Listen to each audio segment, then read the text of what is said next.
आप सभी का स्वागत है आपके अपने चैनल राजीव कॉम्पिटिटिव क्लासेस में। दोस्तों, आज का वीडियो आप लोगों के लिए काफी ज्यादा महत्वपूर्ण होने वाला है, इसलिए वीडियो को ज्यादा से ज्यादा शेयर कीजिएगा। देखिए, पटना हाई कोर्ट में शिक्षक वेतनमान पर बड़ा निर्णय आया है। सबसे पहले पटना उच्च न्यायालय का जो भी शिक्षक है उनका वेतनमान पर बड़ा निर्णय है। विशिष्ट शिक्षक versus BPSC headmaster head teacher का सैलरी अपडेट है। अब यहाँ पे सबसे इम्पोर्टेंट खबर ये निकल के आ रहा है कि पटना उच्च न्यायालय से क्या आप लोगों का जजमेंट आया है और वेतन आप लोगों का बढ़ा है या फिर नहीं बढ़ा है, बढ़ा भी है तो कितना बढ़ा है। ब्रेकिंग न्यूज यही निकल के आ रहा है, तो वीडियो काफी ज्यादा इंपॉर्टेंट है विशिष्ट वालों के लिए भी और एचएमएसटी वालों के लिए भी। तो इस वीडियो को ज्यादा से ज्यादा शेयर कीजिएगा सभी शिक्षकों के पास, जो भी प्रधान शिक्षक हैं, प्रधानाध्यापक हैं, विशिष्ट वाले हैं। वीडियो को हम लोग शुरू करते हैं, उससे पहले नए चैनल पे सब्सक्राइब कीजिएगा, बेल आइकन को प्रेस कीजिएगा। वीडियो को आप लोग यहाँ पे देखिए, पटना उच्च न्यायालय पटना हाईकोर्ट ने बिहार के नियोजित शिक्षक और विशिष्ट शिक्षक के मामले में 2025-26 में कई महत्वपूर्ण फैसले सुनाए हैं, जिसमें शिक्षक संघ की मान्यता, सेवा शर्त और सक्षमता परीक्षा पर सरकार को राहत मिली है। प्रमुख अपडेट में यह है कि विशिष्ट शिक्षक नियमावली पर हस्तांतरण पोर्टल का खुलना और बीपीएससी शिक्षक की नियुक्ति प्रक्रिया का वैधता शामिल है। अब इसमें टीआरई 1, टीआरई 2, टीआरई 3 वाले भी आ जाते हैं। पटना हाईकोर्ट और अन्य अदालती फैसला क्या है 2025 और 26 से। सबसे पहले विशिष्ट शिक्षक नियमावली पर स्थगन। जनवरी 2026 पटना उच्च न्यायालय ने शिक्षा विभाग के सचिव के पत्र पत्रांक 42/7 दिनांक 22/11/2025 पर रोक लगा दी है।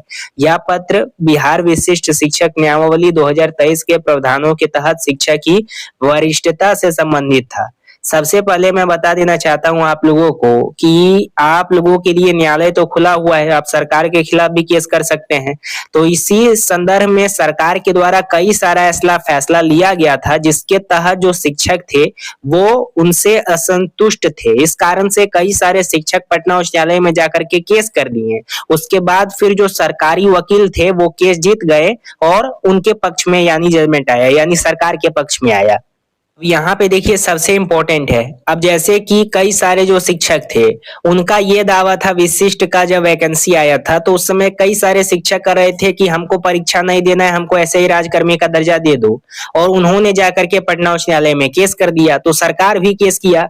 अब सरकार के पक्ष में कोर्ट का फैसला आया। उसके बाद फिर एचएमएसटी वाले जो थे वो भी केस किए थे कि हमको पुराना वाला सेवा शर्त में भेज दीजिए, क्योंकि हमारा जो पेमेंट है, हमारा जूनियर जो अभी वर्तमान में कार्यरत है उसका ज्यादा है। तो इस कारण से कोर्ट का पहलू देखिए, जो सही है उसके संदर्भ में कोर्ट का फैसला आता है। सबसे पहले सरकार के फैसला आया, फिर सरकार के द्वारा ये कहा गया कि जो शिक्षक का संगठन बनाया गया है, जिसके आधार पे शिक्षक संगठन मिलते हैं, उसके बाद फिर एक मुहिम चलाते हैं, उसके बाद केस करते हैं। इसी कारण से सरकार का यह दावा पेश किया गया कोर्ट में कि जितना प्रकार का टीचर का संगठन बनाया गया है, चाहे वो बीपीएससी लेवल का हो, विशिष्ट वाले का हो, एचएमएसटी का हो, नियोजित का हो, क्योंकि ये अपने आधार पे फंड लेते हैं, उसके बाद फिर कोर्ट केस करते हैं। तो इस कारण से सरकार चाहती थी कि कोर्ट जो है इस पे रोक लगा दे, लेकिन कोर्ट जो है फिर से इसका जजमेंट आया और उसके आधार पे कोर्ट का ये पेश दावा हुआ कि सभी को अधिकार दिया गया है अपना बात रखने का। इस कारण से ये रद्द किया जाता है। तो ये एक अच्छा पहल था शिक्षकों के संदर्भ में। एक बात और बता देना चाहता हूँ, ये बबीता चौरसिया वही हैं जिन्होंने सबसे पहले यहाँ पे आश्वासन रखा था बीपीएससी के रूप में कि टीआरई 1, टीआरई 2, टीआरई 3 के तहत जो आए हैं उनको 9300 वाला ग्रेड पे चाहिए, 9300 से लेकर के 34,800 वाला ग्रेड पे चाहिए। लेकिन आपको ये भी पता है कि 9300 और 3400 वाला ग्रेड पे उन्हीं को मिलेगा जो एचएमएसटी वाले शिक्षक है, क्योंकि हाईएस्ट पे यही है।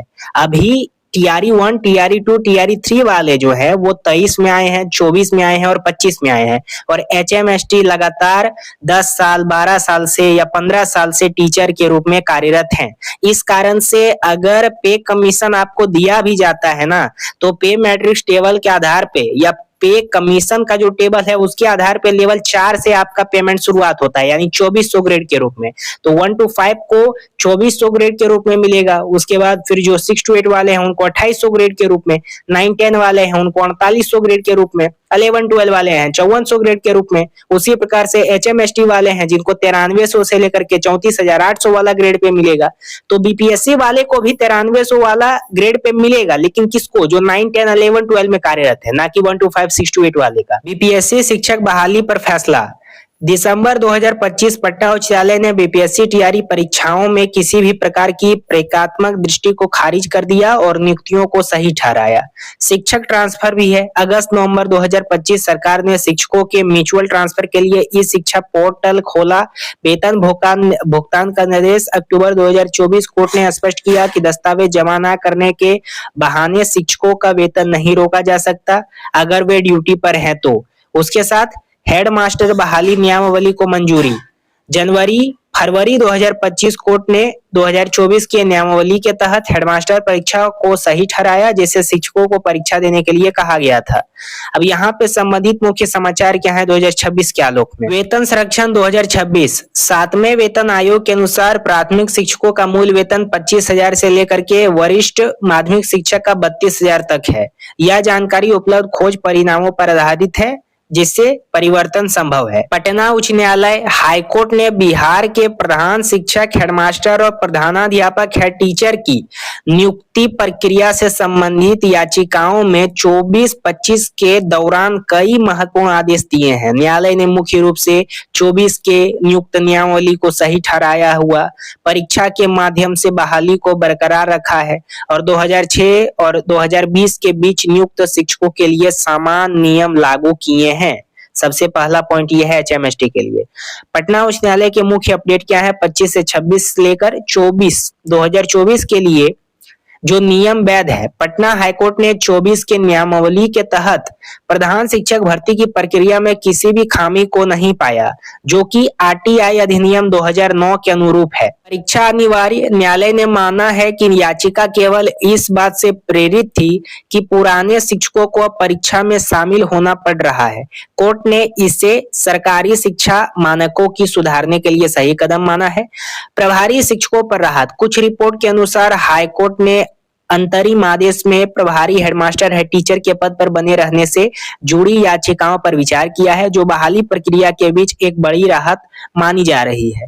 वेतनमान में राहत। कोर्ट ने प्रशिक्षित शिक्षकों के हक में फैसला सुनाते हुए 2017 से लागू प्रशिक्षित वेतनमान का भुगतान शुरू करने का आदेश दिया है और नियुक्ति पर रोक भी है अस्थायी रूप से। कुछ विशेष मामलों में प्रक्रियात्मक खामियों के दावे पर हाईकोर्ट ने कार्रवाई को अस्थायी रूप से रोकने या पूर्ण विचार करने के निर्देश दिए हैं। अब यहाँ पे अभी तक आप लोगों का पटना उच्च न्यायालय में यही सब केस चलाया जा रहा था, जिसका सुनवाई हो गया, लेकिन सबसे इंपॉर्टेंट 7th पे कमीशन, 8th पे कमीशन है और 7th पे कमीशन, 8th पे कमीशन पे कोई भी निर्णय सरकार के द्वारा नहीं लिया गया। क्यों नहीं लिया गया? इसलिए नहीं लिया गया क्योंकि बीपीएससी वाले जो शिक्षक हैं, विशिष्ट वाले जो हैं, एचएमएसटी वाले जो है नियोजित हैं, सभी लोग जाकर के अपना दावा पेश किए हैं पटना उच्च न्यायालय में। नियोजित वाले अलगे लगे हुए हैं कि हमें राजकर्मी का दर्जा दो, और अलग अलग जिनको राजकर्मी का दर्जा मिल गया है वो पे कमीशन का मांग कर रहे हैं। इस कारण से कई सारा केस पटना उच्च न्यायालय में जब किया गया तो पटना उच्च न्यायालय ने कह दिया कि जब तक पटना उच्च न्यायालय से लिखित आदेश नहीं आ जाता है तब तक सरकार इस पे कुछ भी एक्शन नहीं करेगी, यानी पे कमीशन पे कुछ भी एक्शन नहीं करेगी। यानी ये पूरा केस अब पटना उच्च न्यायालय पे ही डिपेंड करता है। जब तक उधर से लिखित आदेश नहीं आता है तब तक पे कमीशन या एड पे कमीशन आपको नहीं दिया जा सकता है। आप लोगों का अपडेट है। बाकी आपका इस पे क्या रहा है कमेंट के माध्यम से बताइएगा। नए हैं चैनल पे सब्सक्राइब कीजिएगा, बेल आइकन को प्रेस कीजिएगा। फिर मिलेंगे कोई अगले अपडेट के साथ। धन्यवाद।